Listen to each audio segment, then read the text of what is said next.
Dear reader, welcome to a journey unlike any other, a journey inward to rediscover a part of yourself that may have been waiting quietly for your attention.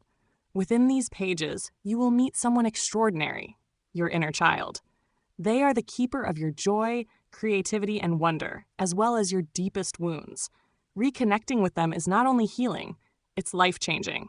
Life often teaches us to quiet the voice of our inner child. Society encourages us to grow up, pushing us to bury our authentic selves under layers of responsibility, self-doubt, and fear. But what if the key to your happiness, your healing, and your fulfillment lies in reconnecting with that child within? This book is a guide to that reconnection. Together, we'll explore how to meet your inner child with love, listen to their voice, and nurture them daily. Healing your inner child isn't just about addressing old wounds, it's about embracing play, joy, and curiosity in your everyday life. The purpose of this workbook is simple but profound, to give you the tools and guidance to reconnect with the parts of yourself that long to be seen, heard, and loved. By doing so, you'll unlock a sense of freedom and wholeness that radiates through every aspect of your life. Healing is not a straight line. It's a tender process of rediscovery. You'll revisit memories that shaped you, both beautiful and painful, and learn to approach them with compassion. Most importantly, you'll learn to integrate your inner child into your daily life, to listen to them, to care for them, and to let their voice guide you toward a fuller, more vibrant life. How to get the most out of this book? Set the space. Approach this journey with intention. Dedicate quiet time to engage with the exercises and reflections. Find a cozy spot where you can be uninterrupted. 2. Be honest. This is a space for raw authenticity. Allow yourself to feel deeply, even if it's uncomfortable. Your inner child deserves that honesty. 3. Take your time. There's no rush. Healing unfolds in its own time. Move through the chapters at your own pace, revisiting exercises as needed. 4. Daily connection. Your inner child is not just someone to visit occasionally. They are part of you. Use the tools in this book to create daily rituals, even small ones, that remind you to listen to and care for this part of yourself. 5. Engage creatively. Your inner child communicates through play, color, and creativity. Use the blank spaces in this workbook to doodle, write freely, or express emotions however you feel called. 6. Celebrate progress. Acknowledge every step forward, no matter how small. Growth is worth celebrating, and your inner child will feel that love and encouragement. Above all, approach this journey with love. Love for your past self, love for who you are now, and love for the person you're becoming. Healing is not about perfection. It's about integration. It's about letting every piece of you take its rightful place in the tapestry of your life. I'm honored to walk beside you on this path. You are not alone. As you turn these pages, know that each word is written with care and intention, and each exercise is designed to bring you closer to the vibrant, radiant person you already are. Your inner child has been waiting for this moment. Let's take this first step together. With love and encouragement, Kathleen. What is the inner child? When I first heard the term inner child, I wasn't sure what to make of it. Was it just a metaphor? A playful way to describe nostalgia? Or was it something deeper, something real? As I began my journey to understand it, I realized the inner child is not just a concept. It's a living, breathing part of us, quietly influencing how we feel, think, and act every day.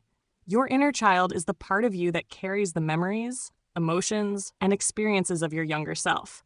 It's the wide-eyed, curious, and playful version of you, the one who found joy in the smallest things, like chasing fireflies or drawing pictures that didn't have to make sense.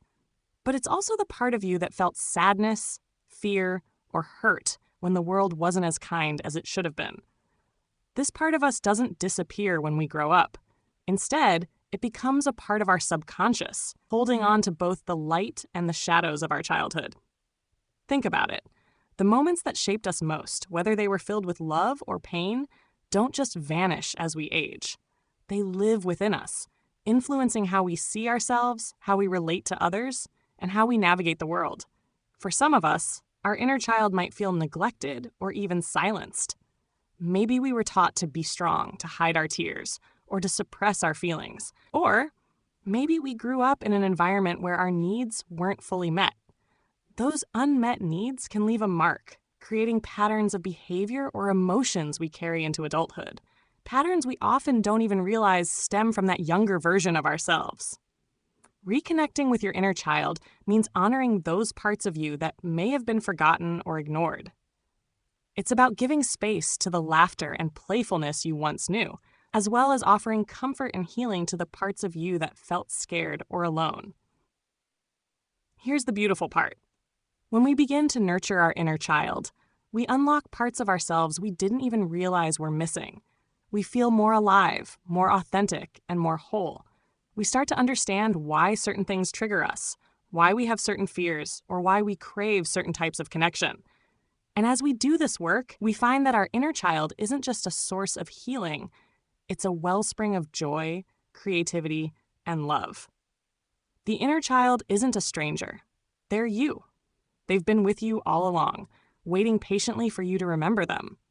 And when you do, you'll discover that the connection you've been seeking, whether it's with yourself or with the world around you, begins right here. Signs of a disconnected inner child. For the longest time, I didn't even realize my inner child was disconnected. I thought I was just being an adult, handling responsibilities, staying serious, and avoiding anything that felt too emotional. But there were little signs, cracks in the surface of my life that told a different story. Looking back, those signs weren't little at all. They were big, flashing signals that I had lost touch with a core part of myself. When your inner child is disconnected, it often shows up in ways you might not immediately recognize. For me, it was the constant feeling of being stuck, emotionally, creatively, even in my relationships. There was this low hum of dissatisfaction, like something was missing, though I couldn't quite put my finger on it.